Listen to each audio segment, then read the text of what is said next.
Hola amigos, soy Patricia Zapatero y desde EWTN continuamos compartiendo con ustedes esta serie sobre los apóstoles, donde tratamos de encontrarnos con el hombre, con ese hombre, con todas sus limitaciones, con todas sus sombras, con todo lo que no puede, no sabe, no cree, para que realmente, viendo el proceso que ellos realizaron junto a Jesús y cómo pudo entrar el Señor en sus vidas y convertirlos en los apóstoles, en sus enviados, en testimonios vivos, en eso que nos dice el apóstol Juan en una de sus cartas: nosotros no podemos callar lo que hemos visto y oído.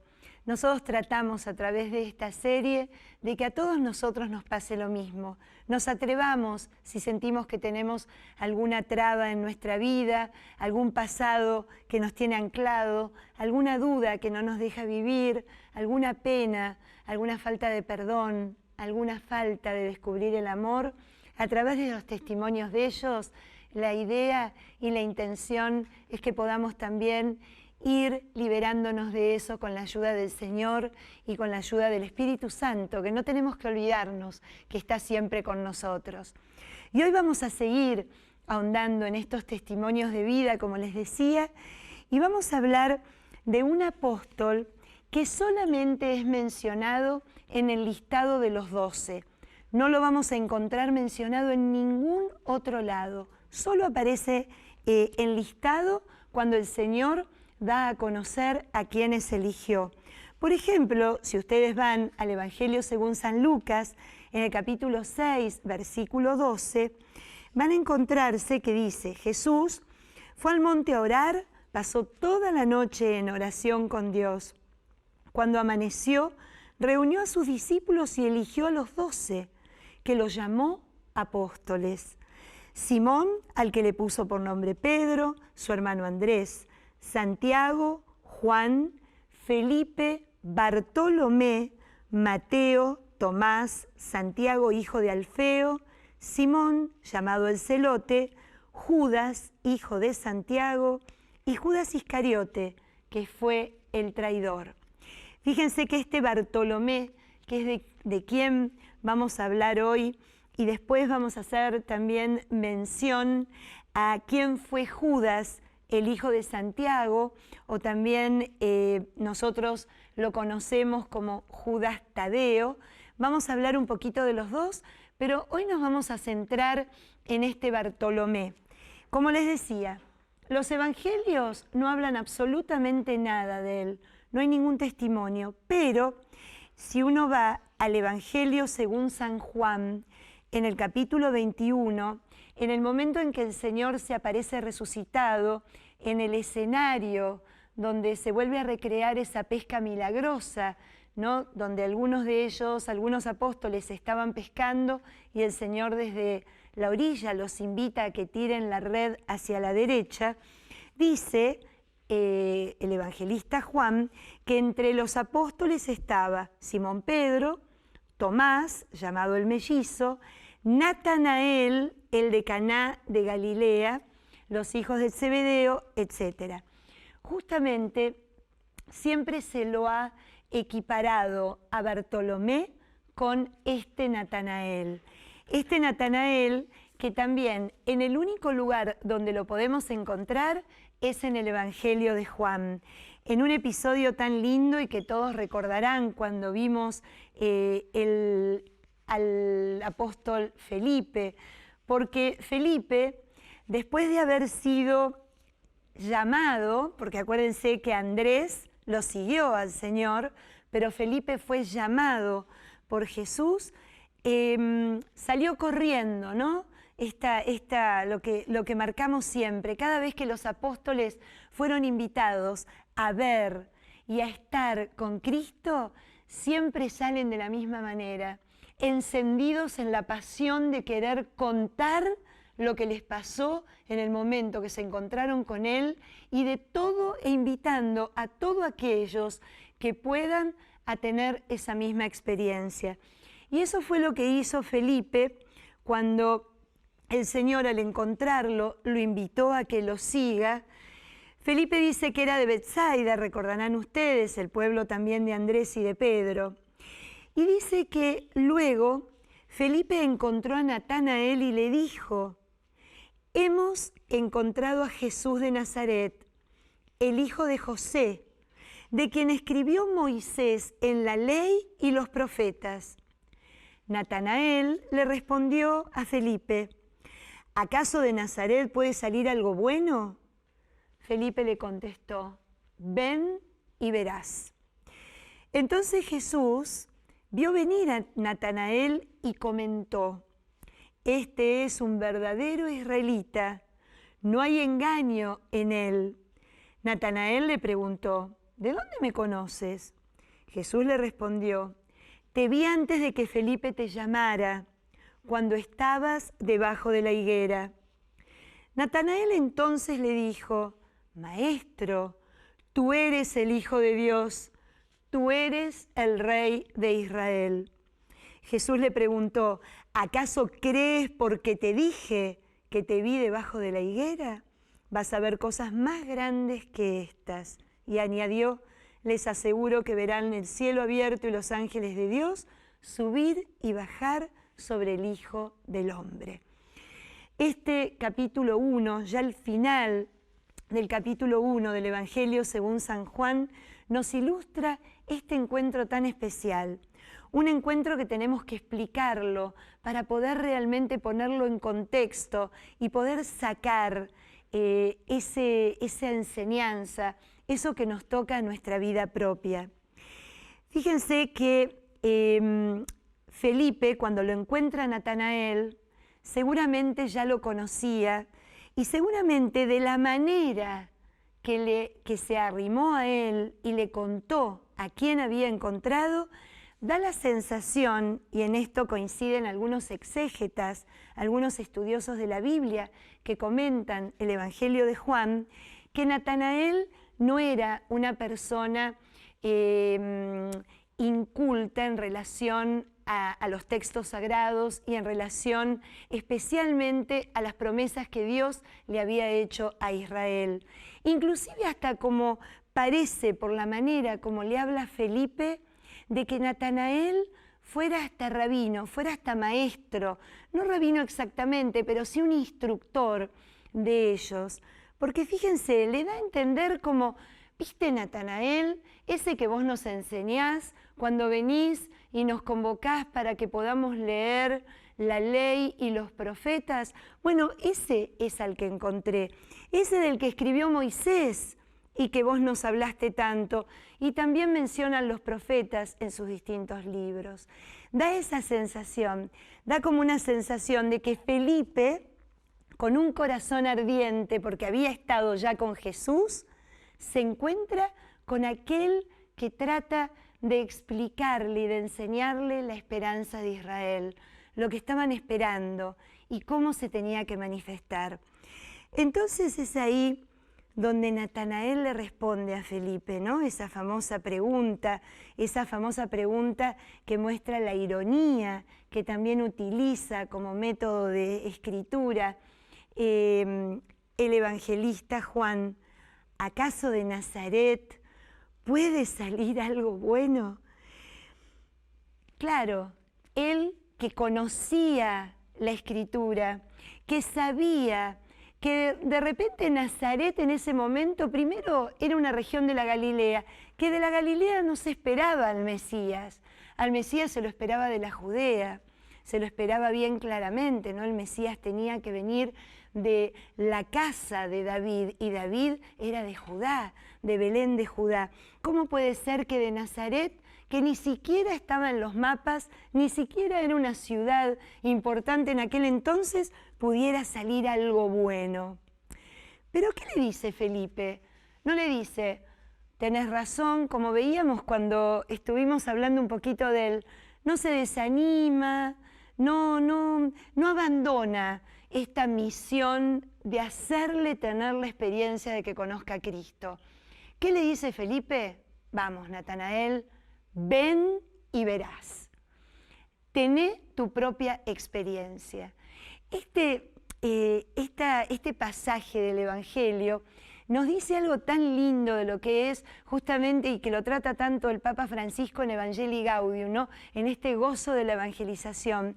Nosotros tenemos que ser testigos, nosotros tenemos que testimoniar a Cristo, especialmente ante aquellos que todavía no lo conocen, no hablando de Él, no llenándole la cabeza con palabras, sino viviendo como Él, ¿no? Un testimonio de vida, lo que Cristo provocó en mi vida, y yo con mi testimonio de amor, de perdón, de acogida, de empatía, de acompañamiento, de no juzgar, le demuestro al otro lo que es el Evangelio y quién es el Señor. Un poco acá, Felipe lo que está diciendo, el testimonio es perfecto y así lo tenemos que seguir haciendo. Pero ¿saben lo que tenemos que tratar de hacer? Que a las personas ante quienes testimoniamos a Jesús puedan también ellos habilitarles para que puedan ellos también tener la experiencia de lo que es encontrar a Cristo en su vida. Lo mismo le pasó a los samaritanos.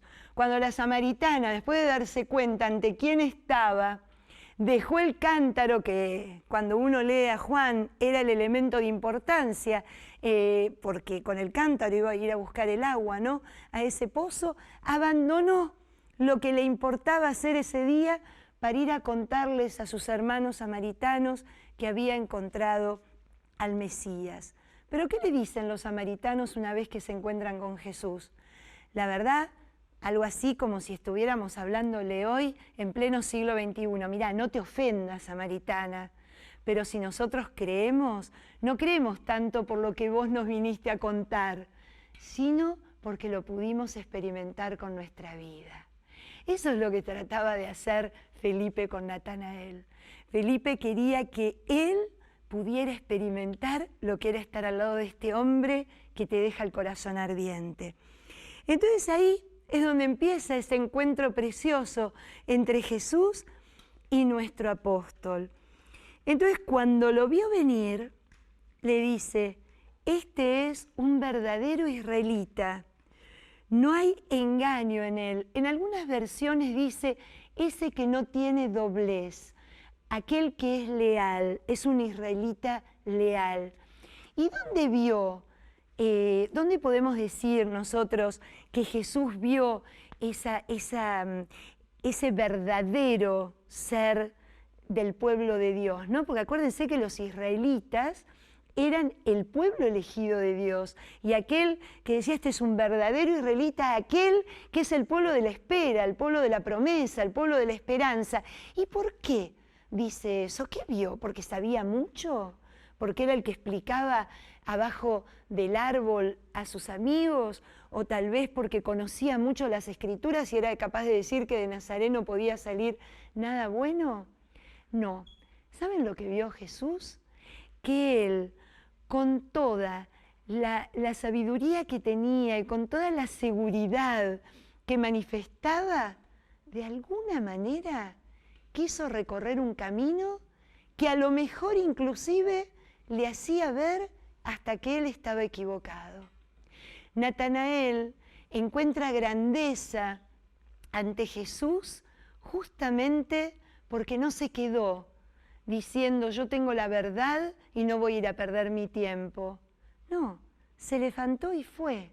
Dio la posibilidad de encontrar algo nuevo, dio la posibilidad y mostró de que era un hombre de fe, porque los hombres de fe son así, no se conforman, no se instalan, no se quedan con lo primero que le da consuelo en su corazón, sino que son caminantes, siempre dispuestos a que Dios los sorprenda a cada momento y en cada lugar, y a veces en el lugar menos esperado, como es este caso, reconociendo a Nazaret como el lugar de donde pudiera venir alguien tan importante y que unos segundos después lo estaba confesando de una manera extraordinaria.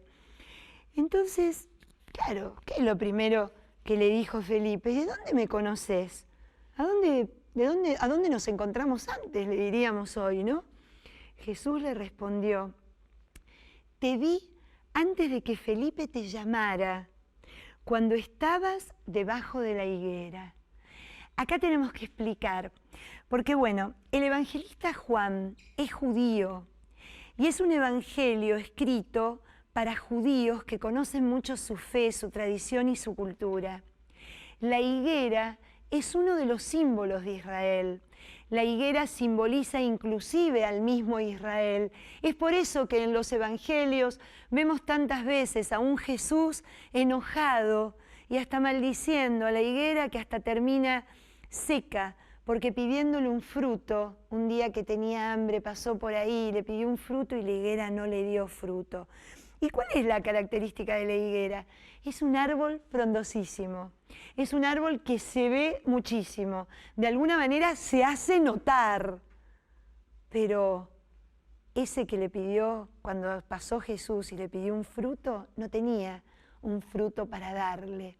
Entonces es el símbolo de estos hombres que tal vez apegados a una tradición, apegados a una ley, se habían olvidado de quién se las había dado esa ley y eran más fieles a lo mejor a la letra que al espíritu. Y por ser más fieles a la letra que al espíritu, no daban fruto en su vida de relación con Dios. Entonces la higuera simboliza muchas veces eso, simboliza el lugar donde se estudiaba, por ejemplo, donde algunos rabinos elegían para leer y estudiar la Torá, para profundizar su conocimiento en la ley. Entonces, fíjense qué interesante, porque ¿dónde estaba Natanael? Natanael estaba bajo la higuera, tal vez meditando, aprendiendo, meditando la palabra, meditando alguna parte de la Torá, queriendo aprenderla más para poder cumplirla mejor. Entonces, claro, imagínense ustedes cómo se habrá sentido. Me encantaría tenerlo acá sentado para poder preguntarle, ¿no? ¿Y qué sentiste cuando te dijo eso, que estabas justamente bajo la higuera? Entonces le dijo, maestro, fíjense, simplemente porque se sintió mirado por Jesús y se sintió mirado por Jesús de una manera tal que no solo lo vio en ese momento, sino que fue capaz de ver quién era él en realidad, alguien apasionado, alguien que tal vez estaba muy deseoso de conocer cada vez más el misterio de Dios. Y eso es lo que le hace surgir en su corazón esto, ¿no? Maestro. Esta manera de reconocer por primera vez que Jesús es alguien diferente, es alguien notorio. Y la primera manifestación de fe que vemos en el Evangelio según San Juan es que casi todos los que se encuentran con él y son de alguna manera como encarados ante esta realidad de que él lo sabe, él lo mira, él lo ve, lo primero que surge decirles es maestro. Ya no es un hombre cualquiera del común de la gente, es alguien que tiene el título de rabí. Y después, ¿qué le dice? Tú eres el Hijo de Dios. Imagínense, ya de ahí pasa, de decirle maestro, ya pasa a llamarlo Hijo del Altísimo, Hijo de Dios. Tú eres el Rey de Israel. Natanael, este apóstol, en este encuentro, confiesa las dos naturalezas de Jesús. Como Hijo de Dios, porque era engendrado por el mismísimo Dios, por el Espíritu Santo, en el seno de María, el prometido desde todos los tiempos que iba a llegar para ser el Cristo, el Mesías, el Salvador, pero también su parte humana. Tenía que ser descendiente, tenía que ser hijo,